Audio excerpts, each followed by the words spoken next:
ભરૂચના ward number 10 માં આવેલ માલીવાડ સ્વચ્છતા સર્વેક્ષણમાં કચરાપેટી ઉઠાવી લેતા અસ્વચ્છતાવાળ બની ગયો છે। હાલ ભરૂચ શહેરમાં પણ સ્વચ્છતા સર્વેક્ષણ ચાલી રહ્યું છે। પાલિકા દ્વારા સ્વચ્છ ભરૂચને સર્વેક્ષણમાં અંકિત કરવા અનેક પ્રયાસો પણ કરાઈ રહ્યા છે।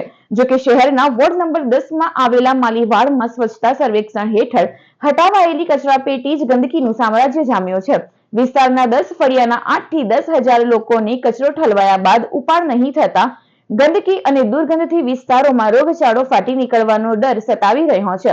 કચરાપેટી ઉઠાવતા ગાડી 2 વખત કચરો લેવા આવશે તેવી ખાતરી અપાઈ હતી। જો કે ડોર ટુ ડોર સિવાય કોઈ વાહન આ કચરો ઉઠાવવા નહીં આવતા આગામી ઈદના તહેવાર સામે જ વિસ્તારના લોકો ઉકરડામાં રહેવા મજબૂર બન્યા છે। 10,000 માણસોનું અહીં કચરો ભેગું થાય છે।